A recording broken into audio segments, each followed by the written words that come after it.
இயற்கையின் காதலை சொல்வதற்கு அளவே இல்லை. எத்தகைய பெரிய காதலாக இருந்தாலும் அது சிறு காதலாக வடிவமைக்கப்படுகிறார். மழைக்கும் மண்ணிற்கும் காதல் ரொம்பவே அதிகம். காற்றிற்கும் காலத்திற்கும் காதல் ரொம்பவே அதிகம்.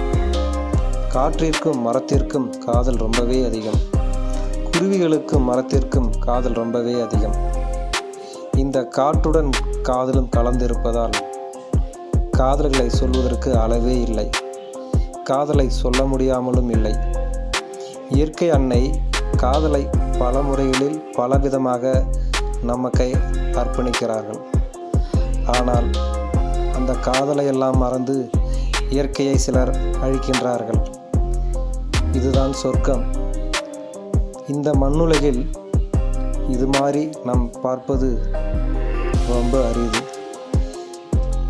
இது மாதிரி பார்ப்பவர்கள் நம் மண்ணுலகில் இருப்பவர்கள் கொடுத்து வைத்தவர்கள்.